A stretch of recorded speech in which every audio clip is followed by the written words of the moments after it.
Thank you so much. I'm honored to receive the reward, but the symposium is a real gift. I was thinking about how wonderful all the talks were, and I was reminded of a trip I just got back from. I was skiing with my family, and my daughter was making a playlist for my wife, and she was thinking, what can I put on this playlist that Amory would really like, that would put her in a good mood for skiing? And I feel like this symposium was like a playlist for me. It's like all the stuff I love, all the researchers I love. So thank you so much for that. Especially because I've been away from psychology recently, thinking about other things. It's just, it's just wonderful to be here, and thank you all for coming. I want to talk to you about dual process cognition.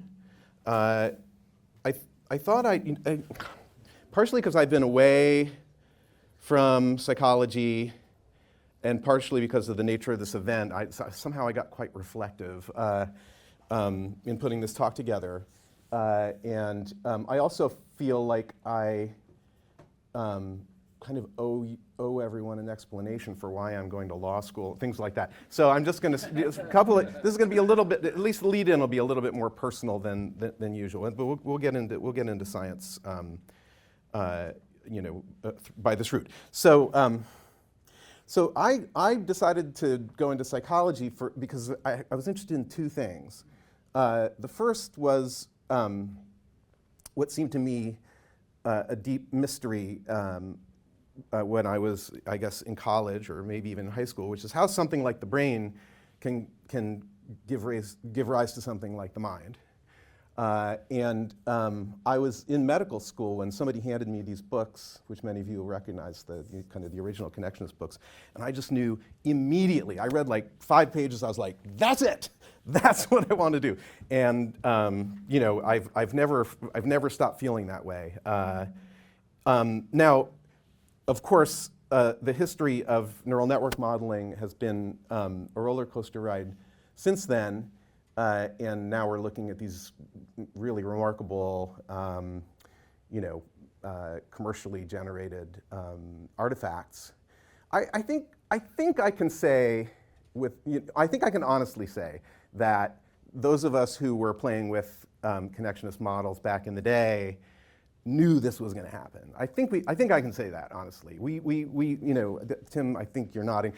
Like we knew that, or we believed that if you scaled this stuff up, it was going to be able to match human intelligence in a lot of ways. So that's exciting to see. But the thing I didn't predict is that these systems, once they got that powerful, could be used for horrible purposes. And could undermine the rule of law, and this is why I'm thinking a lot these days about democracy and how we can continue to develop AI, but in a way that's politically safe, and also approaching this in a more optimistic way in the work that I've been doing with Chris, for example, on how you can use AI to support democracy. So that's kind of how it all fits together, and the explanation for why I'm off on what seems like a strange tangent. But to tack now toward the talk of the lecture, the other thing I was really interested in when I decided to become a psychologist was the organization of behavior. How do we generate, what causes us to generate the actions that we generate? What is motivation? How does learning work? How does action sequencing occur? And then once I started to absorb the basic concepts of cognitive psychology, I realized that cognitive control was a big part of that. What are habits? What are these things that are the opposite of habits that we have to invoke when habit isn't sufficient to achieve our goals and so forth? These are some of the books that inspired me along the way, and I'm sure many of you will recognize them and have been inspired in the same way. So that's what I want to talk about today. That's my topic, cognitive control. But what I want to confess to you all is that I have been leading a double life in my work on cognitive control. And this goes back to my PhD, which was basically 2 papers stapled together. But the papers were based on honestly incompatible views. or at least views that appeared incompatible, and I hadn't analyzed what their relationship to one another was. That's what I want to drill down on. So the first part of my thesis was inspired by work that my thesis advisor Jonathan Cohen had done on cognitive control. Many of you will know his famous model of the Stroop task. Just so everybody's on the same page, Stroop task is you see a word, it names a color, but it's presented in a particular color. And if you're asked to name the color, but the word points in a different direction, it's an incongruent trial, and people kind of take a little longer to name the color than they would if that interfering channel wasn't there. Anyway, okay, so John developed this very influential model of the Stroop task that implemented an idea that was already quite widespread, although there was a lot that was novel about John's model.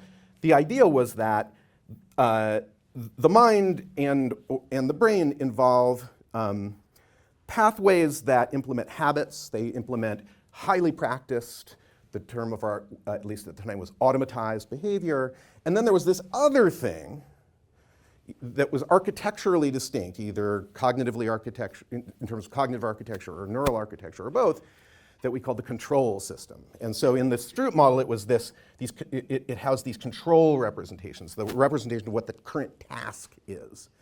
And this idea of there being a distinction between those two things, sort of an automatic behavior system and then an overriding control system, again, there were a number of models that had come out, from classical early cognitive psychology that pointed in this direction.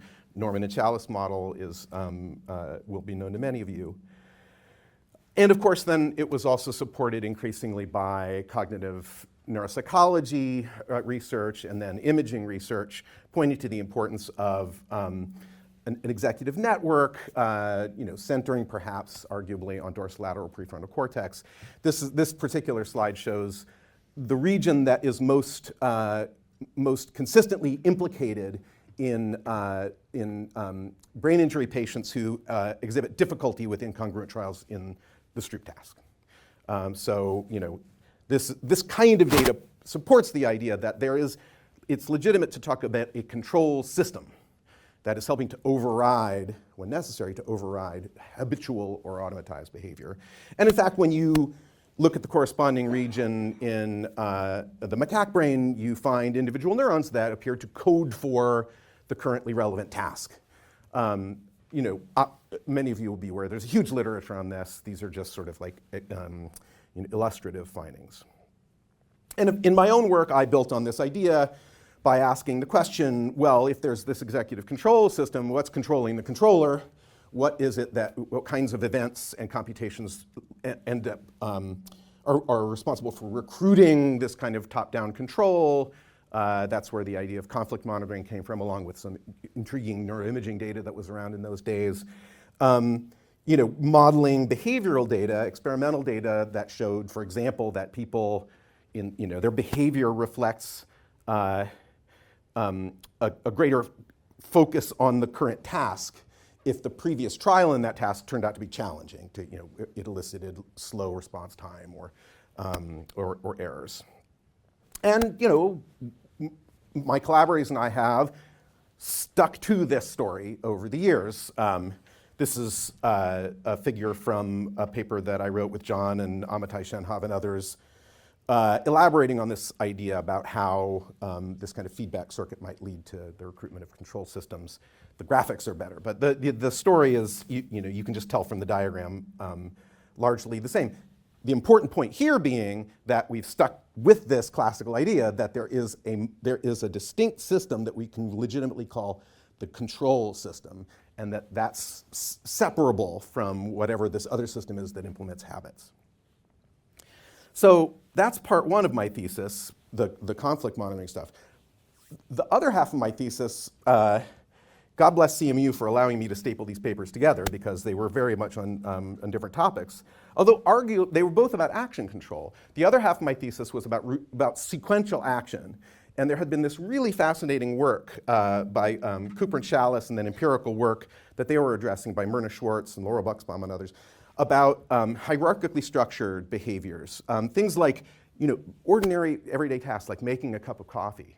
And if you think about that task, it's just very clearly hierarchical. There's the task of making coffee, and then there's the adding the sugar, and there's the adding the cream if you do that, and then there are individual actions at lower levels. And they had, Cooper and Chalice had proposed some highly structured models in order to account for human behavior in various ways that I'll mention in a moment. And as a connectionist, I was interested in how much of that structure was really necessary, because it seemed to me intuitively that if you trained an unstructured recurrent neural network on the relevant behavior, you might get the behavioral effects that were prompting other modelers to build all sorts of structure into their computational models. So the other half of my thesis was using a very architecturally undifferentiated recurrent neural network to model. In fact, I modeled the task of making coffee because that's where the empirical data was. There was beautiful neuropsychological data that I'll refer to in a second about this task. And lo and behold, this very unstructured architecture trained on this is not human behavioral data, but sort of formalized versions of the tasks that the humans were performing that had this hierarchical structure. The recurrent neural network absorbed that hierarchical structure, and the hierarchical structure was evident in its behavior, in the actions that it produced. And I was interested in this study in slips of action, the kind of errors that people make in everyday life, which have been studied in fascinating detail by James Reason. And so, for example, if you put a little bit of activation noise in this network after it learns to perform this coffee making task, you end up seeing that it makes errors, but it makes errors. The survival curve shows these big drops show when the errors are mostly happening, and those are the boundaries between subtasks. And this is exactly what Reason had observed in his empirical studies, that errors happen at these sort of decision points that are typically at the boundaries between subtasks. But the model itself didn't have any hierarchical structure. Like, I didn't build it to be hierarchical. It just absorbed the statistical structure of the task, and then that hierarchical statistical structure was evident in its behavior. And then adding a little bit more noise to the activations allowed me to evaluate whether the model was replicating patterns of behavior that were observed in brain injury patients that had been described as having something called action disorganization syndrome. And that's where the coffee making data really came from Werner Schwartz's lab. And without going into the details, because they're not really that important to my story, more severe patients showed more fragmentation in their behavior. The model showed the same thing. The more severe patients showed particular patterns of error, like there were different categories of error. The model produced the categories of error. The important point is that the strategy in this work was to model action control, or perhaps cognitive control, task representation, using an approach that didn't assume at all that there was a separate executive control system and habit system, but instead just this big undifferentiated, we used to call it connectoplasm. The spirit of this work, you can tell the spirit of this work from the title of the paper, doing without schema hierarchies. It was eliminativist. And that was very much the spirit of connectionism in that day. It was like, how much can we eliminate from our hand wiring and just let it emerge through learning? So this was a very eliminativist approach. And I've stuck with that too. So in much more recent work, led by Jane Wang in my group at DeepMind, we modeled a bunch of different control tasks and learning tasks. The one that's relevant here is a task introduced in the 1940s by Harlow, which is it's the first task for which the term learning to learn was applied in psychology. And the idea is monkeys were given two objects, and they had to pick them up and discover which one had a raisin under it, and there was a simple rule, and then after they had played with these objects for a number of trials, they got two new objects, and so this is over the course of playing with these two objects, the monkey got better at picking the one that was rewarded. But the important point is that over many, many, many pairs of objects, the monkey figured out the abstract rule, which allowed it to after one decision, after one observation, to just always pick the right object. Now, I guess it's debatable whether this is a function of cognitive control. I'll just flash up a paper, a wonderful paper by Collins and Frank that addresses very much this sort of discovery of abstract tasks rules, and the title itself talks about this as a function of cognitive control. But in the work from our group that I'm describing, again, it was a very eliminativist approach. We just took an ordinary recurrent neural network with no further architectural differentiation and showed that if you trained it on the Harlow task, it showed the same sort of pattern of inference. So this is just kind of stacking this kind of plot into one frame. But you can see that by the end of training, it was doing the same.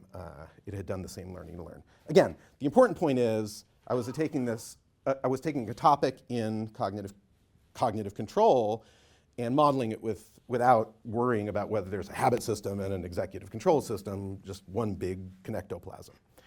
So this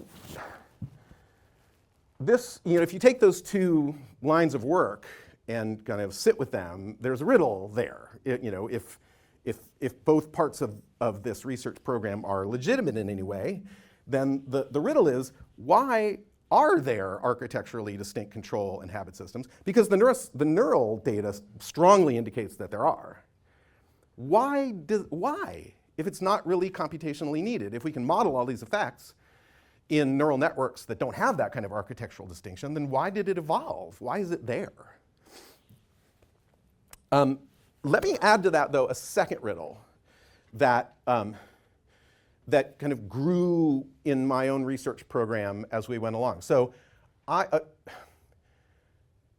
halfway between the beginning of my career and now, I started thinking about the fact that the anterior cingulate cortex, which seemed to be involved in registering and maybe recruiting mental effort, also became active in the setting of pain.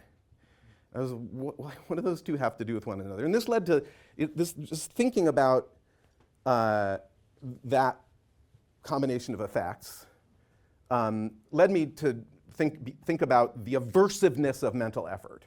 And in folk psychology, this is it's not a new idea that we want to avoid mental effort. And in fact, the idea it's so intuitive that it had been evoked by many psychologists over the years. But what the students in my lab and I realized is nobody had actually ever tested it empirically. So we started to work on that. And I'll show you data in a second that supports this intuitive idea that cognitive effort is aversive in some way. And so the second riddle that I'm going to introduce here is, why? If we exert cognitive effort because there's some goal we want to accomplish, why would we ever be reluctant to mobilize those resources? What's the reluctance? What's the cost? So just to show you that there is such a cost, this is a simple but I think very informative task that Joe McGuire and Wouter Kool in my lab developed. It's called the demand selection task. And so there's a sort of a timeline from left to right here. And subjects are choosing between these two locations that are just distinguished by arbitrary visual patterns. And they get stimuli when they select one location or the other, and they have to classify the stimulus that they see based on one rule or another based on the color of the stimulus. The key is that one of the locations, the colors alternate quite frequently, and the other they don't. And those of you familiar with task switching will understand that that's an effort or cognitive demand manipulation. Subjects weren't told anything about this manipulation, that it was even there, but with extreme uniformity, subjects prefer the source that's giving them the cognitively easier task. And there are lots of possible explanations for this that had to be ruled out. Like, do people want to avoid errors? Do people like performing tasks that they can complete quickly? Maybe it's not about effort, it's just about RT. Wouter and the rest of the group that worked on this, did very meticulous analyses to show that those sort of alternative explanations are not the entire story. There's something about cognitive effort. Other labs started working on this around the same time. I just want to mention, so Andrew Westbrook in Todd Braver's lab did a quite similar study that put like a dollar value on cognitive effort. So in the n-back task, where larger n makes the task harder, the relative value of performing that task, relative to some easy task, gets less and less as the cognitive effort gets stronger. Let me just say one more thing about cognitive effort, and then I'm going to go back, kind of pop back up a level. So we actually learned a lot more about cognitive effort than merely, kind of providing empirical evidence for the idea that it's aversive or that people tend to avoid it. The structure of that trade-off turns out to be very interesting. So there's a branch of economics called labor supply theory, which seeks to explain how workers choose how many hours in a day to work, if they have that choice available to them, based on their wage. And the idea in labor supply theory is that human decision makers value income, so they want to earn money, but they also independently value leisure. So they don't want to work all the time. There are things that they enjoy doing when they're not working. And labor supply theory posits that the balancing between these two goods is subject to what's referred to as partial substitution, which simply means that people actually prefer a mix of income and leisure over having all of one or all of the other. And that's captured in these iso-utility curves. So if you have a particular wage that you're offering somebody, it kind of puts them on that linear manifold. They can choose any point along that line, all the way from spending all their time working, in which state they get the wage times the entire time they worked, or they can have, at the other end of the spectrum, the entire time that's available to them to work as leisure, but then they get no money. And what these curves mean is that people would prefer neither extreme. They like a mix. This is the graph I just showed you is like a projection onto 2 dimensions of a utility surface that kind of balloons up like that. So you can sort of see why people are choosing that tangent point, because it's actually the highest feasible point in their decision space. So why am I going into all this? So it's been shown empirically that workers offered a particular wage, like for example, taxi drivers, actually do, their choices actually do reflect the principles that are captured in labor supply theory. And it's also true for physical effort, and that's been established in studies with humans and also rodents. So Wouter Kool asked whether the same principles apply to mental effort. And the theory, one reason I decided to go into this is because I wanted to make sure to get some real experimental psychology and not just modeling. And I just think this study is so cool as an experimental study. So labor supply theory makes exquisite predictions about people's responses to changes in wage. So here, let's talk about decreasing wage. So if you look at this blue line and we imagine that that reflects a wage that somebody has been offered, and their best choice is represented by that blue point. That's the tangent point to that iso-utility curve. And now you increase the wage. What that does is it basically puts you on that red dotted line, okay? But the manipulation here is not just a wage change, it's a compensated wage change, which means that I offer you an increased wage, sorry, this is the decreased case. I offer you a decreased wage, but to compensate for that, I give you a lump sum payment up front. And that yields the red line that you actually see in that graph. You see the vertical line leading up to it? That's the lump sum I gave you. Now, why are we going to all this trouble? It's because if I give you a lower wage but give you that lump sum, you have the option of doing exactly what you did with the old wage. You can see that those 2 lines intersect at that blue point. So I offer somebody a wage, I see how much they work, I say, okay, I'm going to lower your wage and give you a compensating lump sum payment. What are you going to do? They have the option of working exactly the same amount and going home with exactly the same amount of money. But labor supply theory predicts strongly that that's not what they're going to do.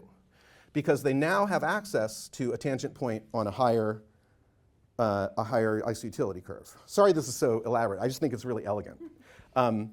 So the prediction then is that if you give someone an income compensated wage reduction, they are going to work less, even though they have the option of, as I said before, doing exactly what they did before. And there's also parallel logic for income compensated wage increases. I increase the wage, but I take away at least part of a lump sum payment I gave originally.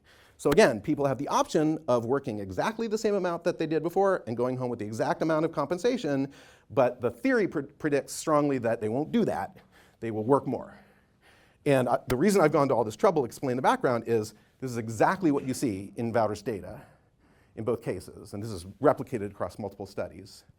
But this is mental effort. This was offering people the opportunity to engage in a cognitively demanding task that would be remunerated actually in M&Ms. That's why it says pieces. With these income compensated manipulations. Anyway, that's the most granular this talk is going to get, but I just thought that was a beautiful study. So okay, so popping back to the riddle, like this riddle of why is there a cost of cognitive control? So just to tie this back into the architecture idea, Joe McGuire did an fMRI study in my lab showing, providing compelling evidence that it is engagement of the executive network that is associated with people saying, I don't want to do that task. And that was not purely explained by errors or reaction time. There's an independent piece of the variance that is just, I don't want to engage this network. Why? Why is that? So we've got these riddles. Why do there appear to be distinct control and habit systems if you can explain all of the behavioral data without that architectural distinction? And secondly, why do there seem to be costs to cognitive control? Why do people avoid cognitively demanding tasks if they're explicitly being put in a position where exerting effort can earn them M&Ms or money or get them to their goals? Why should there be a cost? Okay, so I'm going to offer you a computational story that I think stands as a candidate solution to these riddles. And it anchors in the importance of generalization and transfer. So these terms refer to our ability to cope adaptively and to adjust rapidly to novel tasks, to leverage our existing knowledge in order to move into new but related behavioral settings in a way that uses data efficiently and where we make the right inferences and we do as well as we can based on our past experience. So you go into a new hotel room. How do you turn the lights on? I always find it confusing, but I'm not pulling up the rug. I know what the options are. Somebody introduces you to a new board game. I mean, even if you've never seen Stratego before, you recognize there are pieces, there's a board, probably there are two players, there are different pictures on the pieces, they probably move in different ways, those squares are probably important. You're applying past knowledge, even though there's some novelty here. That's, I think it's fair to say, a hallmark of intelligence, and especially of human intelligence. And so if we can come up with a story that relates to the ability that we have to do those things, then that would kind of give an impetus to a normative account of anything that follows. So let's follow that, this theme. So what is generalization and what does transfer really involve? There's an important role for prediction. Again, I just explained what they were by making predictions. Those red and blue things are pieces that move, et cetera, et cetera. So our ability to generalize is very closely connected to our ability to predict what are the contingencies that I'm actually facing in this novel environment. Now, if you read the machine learning literature, a very frequent message that you get is, if you want a system that predicts based on data that's already seen, a generally good way of getting a system like that is to build one that compresses the data that it's encountered in the past. That it comes up with an efficient code for that past data. That is, in general, a good strategy for then making optimal or at least useful predictions. Why? Because without going into a lecture on information theory, compression is really about reusability. When you compress data by recognizing that there are certain things that repeat. For those of you who are familiar with language models, that's why we do tokenization. There are just these little chunks that repeat. And so if you give those chunks a short code, then your overall description of any bit of data is likely to be short. So it's all about reusability. It's about identifying shared structure across, like structure that occurs across sentences, let's say, capitalizing on frequency, recurrence. But it's also about overfitting to contingent details. That's another reason that compression is good. Because if you come up with a short description, you are forced to throw away the picky details, which are often noise, right? So it's a good way of avoiding overfitting in the classical statistical sense. But there's a little bit of a little bit of a Scylla and Charybdis problem here, because you want to throw away those little picky details, but when you generalize and transfer, you also want to adapt to the picky details. That's kind of the point. So, when you go to that hotel room or you encounter this game, it's good to have compact, generalizable representations of your past experience, but you also want to adapt to the specific picky details of these particular environments. So the brain has to do both of those things. And so that's the kind of intuition that we're going to anchor on. Okay, so with that, I'm going to introduce you to a machine learning idea called the minimum description length principles. You don't read this whole thing. The thing that's in red is the most important, and I'm going to make it intuitive as we go along. But in any event, this is a great paper by Grunewald from 2004 if you want a primer on this topic. The idea here, it's a strategy for compression. And the idea is you have some data set D, and you're trying to come up with a hypothesis to explain or model that data set. So your question is, what's the best model of the data set? And the minimum description length approach says the best hypothesis to explain the data is one that minimizes this sum. So what are these two terms? The first, LH, is the length in bits of the description of the hypothesis. This is my explanation for where this data came from. I want to keep my description as short as possible. Just length in bits is a very general way of putting it. It could be the length of a program that I say generated this data, or it could be the degree of a polynomial or something like that. But it's about simplicity. And so we're going to call this the complexity term. We want simple models of the data because those are compressive. But the other half of the sum captures that picky detail bit. The length of D given H, of the data given the hypothesis, is the length in bits of the description of the data when encoded with the help of the hypothesis. So this is the residual. This is what's left over. After I bring to bear all my general knowledge about games, this is the stuff that I didn't anticipate about how Stratego works. So just to get the intuition going, we've got this complexity term, and then we have this deviation term. So these are applied in data fitting in ways that you're already hopefully anticipating. So I have this set of data points, and I want to model it. I can use an extremely simple model, which is the red line. That gives me a high score on the complexity term, because it's a very simple model to describe. I can describe it very compactly. But it doesn't fit the points that great. So I'm going to take a hit on my deviation term. The complexity of the data given that model is all those residuals relative to the linear model. So maybe a more complex model is better. Maybe that polynomial is better. It'll take more bits to describe. It has more parameters. But it fits the data better. So the question is, what's the optimal balance between the simplicity of the model, which is one thing I want, and its fit to the data, which is the other thing I want? And the minimum description length principle says, I want a balance between those two. And information theory gives me principled ways of quantifying each of those measures and telling me what the optimal solution is.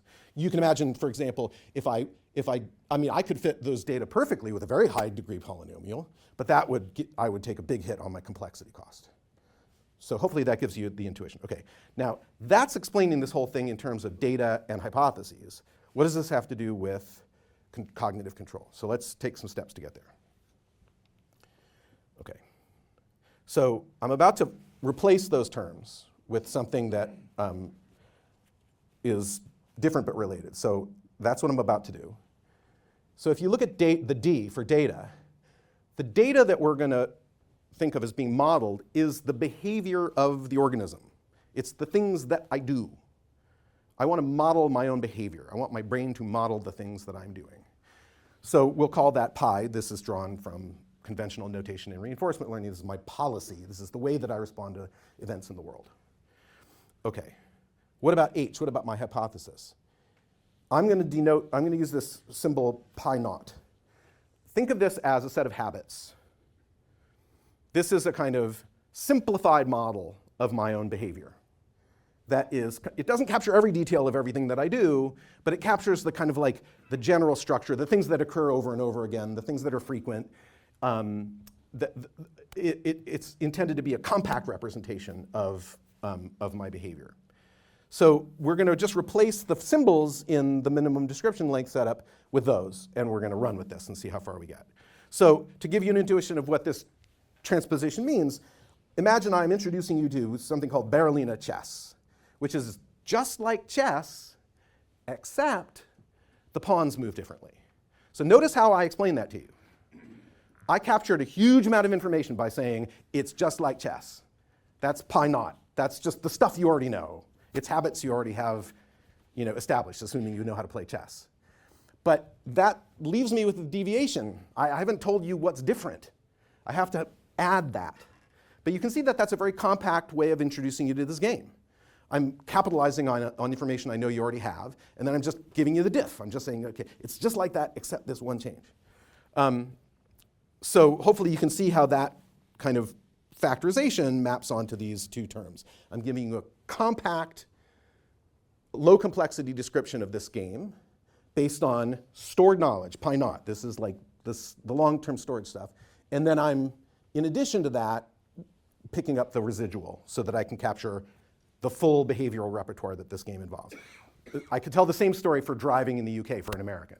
It's just like driving that you're used to, except it's reversed.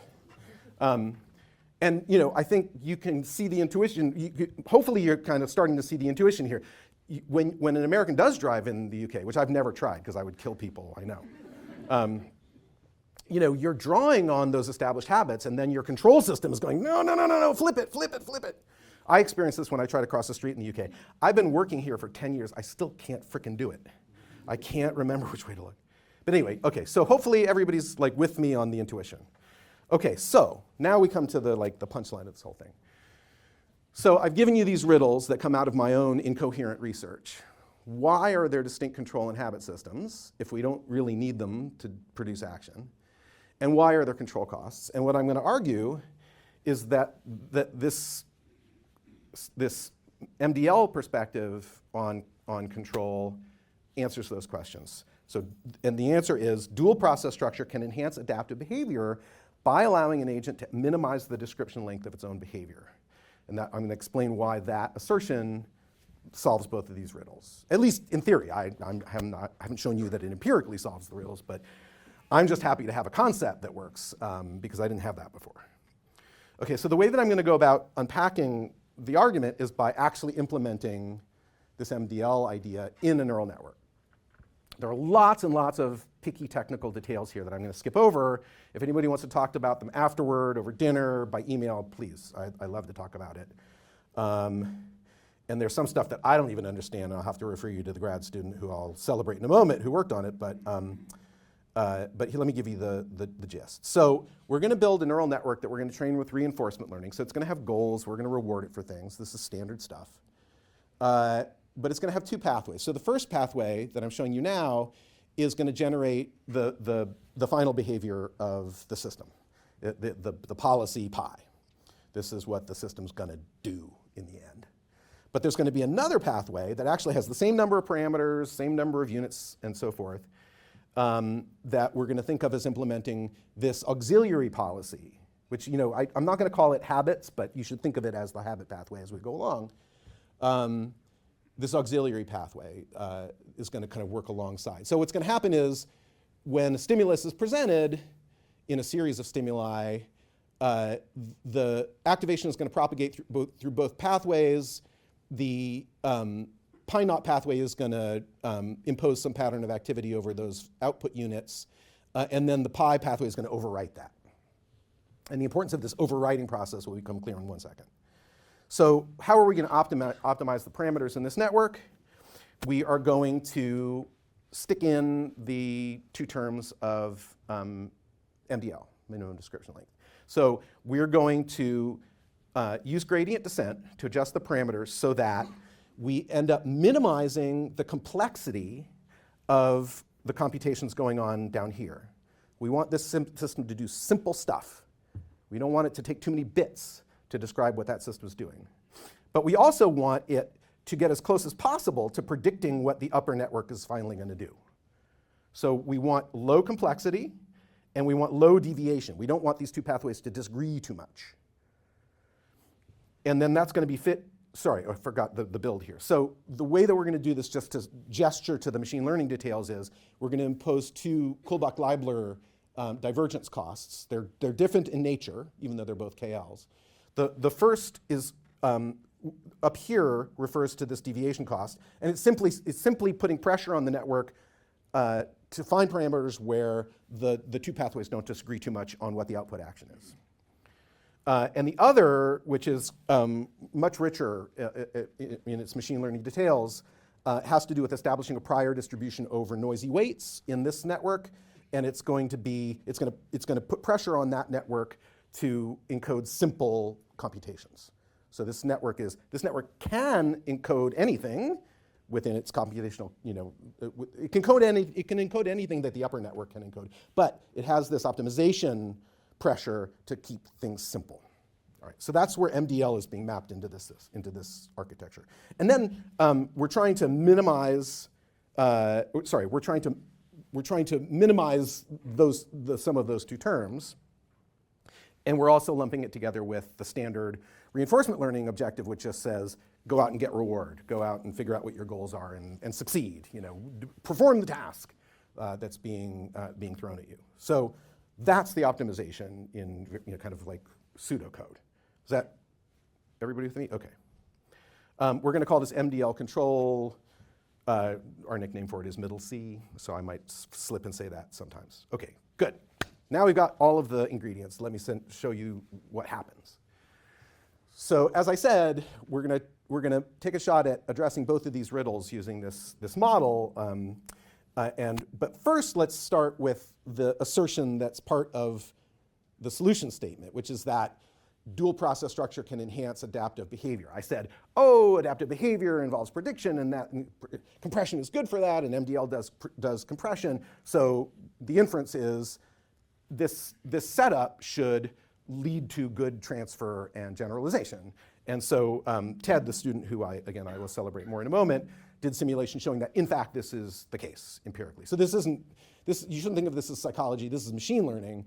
But if you take a neural network agent and put it in this little maze task, and you train it on to navigate to each of the blue goals, and then you say, aha, now I'm going to give you the held out white goals, how many trials does it take before it starts succeeding? And the MDL agent gets there more quickly than an agent that has exactly the same architecture but is optimized simply using reinforcement learning and nothing else.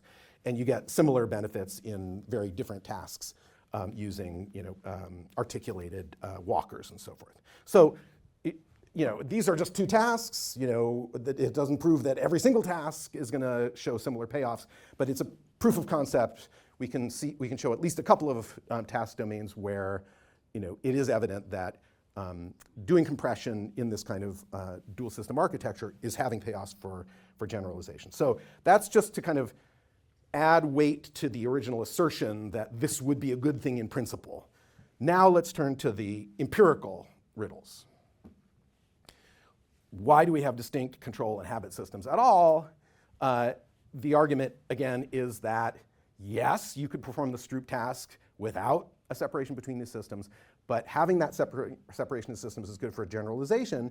So now let's talk about the Stroop task and see whether we can account for empirical aspects of Stroop performance using our MDL agent. So this is just to reinstate context. Again, the idea is that the prevailing models of the Stroop task involve this separation between an automatic pathway that really just does word reading, because that's the frequent task. That's the habit that you have. And then there's this control system that says, no, no, no, no, don't do word reading, because that's not what we're supposed to be doing right now. And we have evidence from neuroscience that the executive network is kind of a modular, distinct system that is doing that override operation. So we have not built that into this network. Note, we have two pathways, but we haven't dictated anything about what they each compute. So we're just going to train that network using the optimization I just described, and we're going to train it on word reading and separately on color naming, and we'll present congruent and incongruent stimuli. But importantly, we're going to make word reading much, much more frequent, because that's the way the world actually is. So the first kind of entry-level finding is that, in fact, the network shows longer reaction times in the incongruent task for color naming. That's just nice to see. You would get that with an ordinary neural network. You don't need the dual system. And in fact, of course, John Cohen's model showed this perfectly well. So that's not a win, but it's nice that it's there. The interesting thing is that if you look at, so the network's performing the task, right? The network is giving the right answers. What's going on in that habit pathway? It turns out what's happening in that habit pathway is just word reading and only word reading. So if you look at the responses that this pathway is giving for these stimuli, red in red and red presented in blue for color naming and word reading, and what's the probability that pi naught policy is going to say red? It's just red all the way across. It doesn't care what color the word is.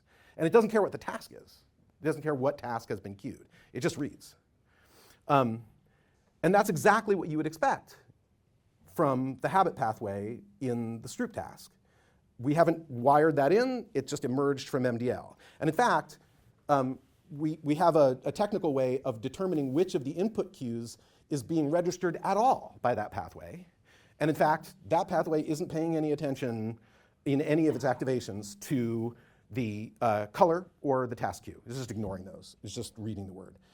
So this is a kind of a first indication of like a way in which just setting up this rather generic network, imposing the idea of minimum description length, is giving you like a habit pathway that acts exactly the way that you would expect the habit pathway to work in the Stroop task. Here's another kind of task that will allow me to make very similar points, but hopefully the general message will come across because the domains are superficially quite different. This is navigation. So we're gonna, so just a quick word about navigation. There's literature about controlled versus automatic navigation. The automatic version is simply, rather obviously, following very familiar routes. And the controlled version is planning routes in less routine situations. And there are neuroimaging studies that show that the same kind of neural architecture that we've already been discussing is relevant. Prefrontal cortex, dorsolateral PFC is involved when you have to figure out a novel path. So, and if you have prefrontal damage, I won't go into the details of this plot, but this plot is there to say if you have prefrontal damage, you have problems navigating to new goals. In fact, what those bars really say is that the patients in these cases ended up ignoring the instruction to go to a novel goal and they just went to a familiar goal. So let's just take the same architecture and train it on a navigation task. We'll put it in this little maze. We'll give it two goal cues, one that indicates it's supposed to go to the upper left, one that indicates it's supposed to go to the lower right. But we're going to have a frequency manipulation where the upper left is much, much more frequent. The network learns to do both tasks. I mean, it would be embarrassing if it didn't. We're using powerful reinforcement learning techniques. But what we find is when we look at this pi-naught pathway, it's ignoring the goal cue. It's ignoring the instruction. It's ignoring the cue that says where it's supposed to go. And it's also ignoring, it's only paying attention to where it is in the maze and what it did on the last step.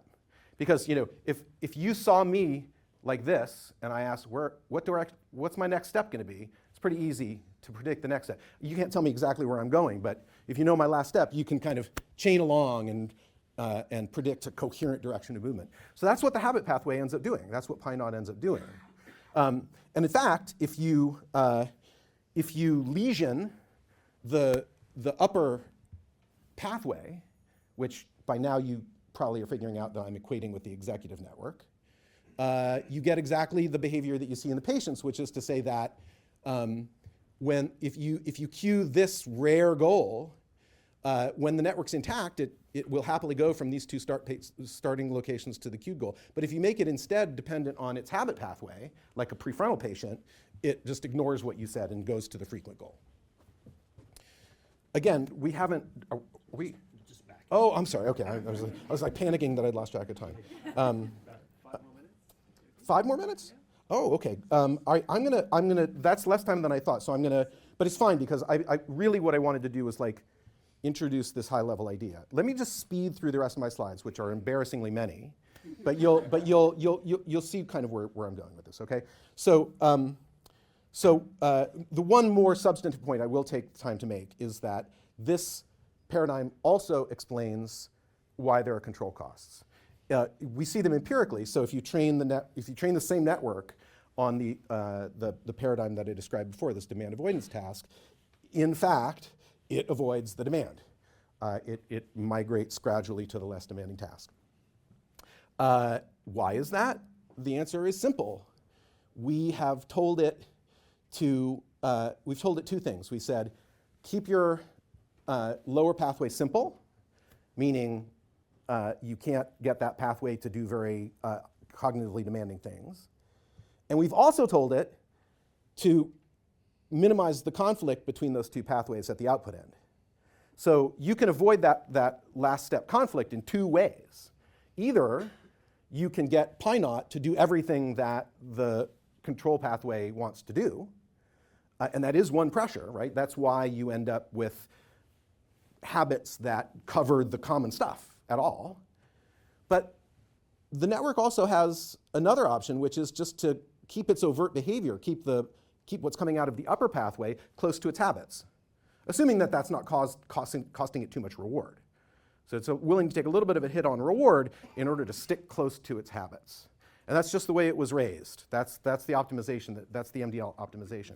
So that gives you, so the punchline there is, why do we have a cost of control? Because staying close to our habits means that we end up with good habits. We end up with habits that are very generalizable, that will help us in a lot of environments. So I may take a hit on reward in the short term by avoiding a little bit of cognitive effort, but the payoff is later when I realize I have really good habits that'll help me adapt to new environments. Okay, so here are the embarrassing millions of slides that I'm not going to get to, but it'll give you this idea of the scope of the work. So there's a second part to this, which is where I say, we've been talking about cognitive control. Cognitive control is sort of the classic homeland of dual process theory. The idea that there are simple processes and more sophisticated processes, and the brain or mind has both of these, and we choose between them. The executive control arguably is one of the domains in cognitive psychology where this idea was born, and we've been focusing on that. But there are others. One is reward-based decision-making, where there's an important distinction between model-free learning, which is relatively computationally simple, and model-based learning, which is more computationally intensive, but also more flexible. And these two have been controversially, but repeatedly mapped onto systems similar to the executive control and habit systems. And then there's judgment and decision-making, heuristics world, right? Where dual process ideas are more famous, right? We have system one and system two, thinking fast and thinking slow.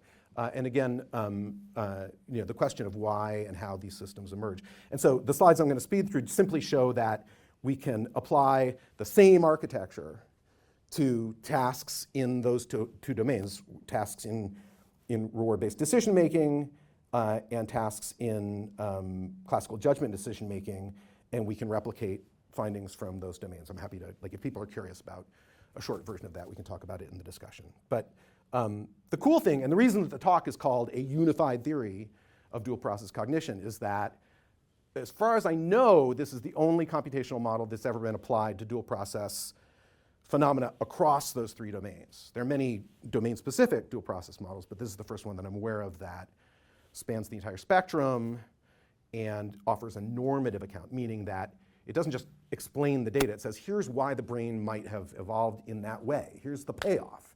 Here's the evolutionary pressure. You get good habits. You become good at generalization and transfer. So anyway, that maybe there's been a therapeutic breakthrough here today. I've finally addressed my dual life. In any event, I find it gratifying to have an idea to address these two mysteries, and also at least a candidate theory to unify dual process phenomena across that spectrum. And then I just want to make a big point of shouting out Ted Moskowitz, who actually did the hands-on modeling work for the MDL study, and also these other collaborators. Yeah, and thanks so much for being here. Thank you.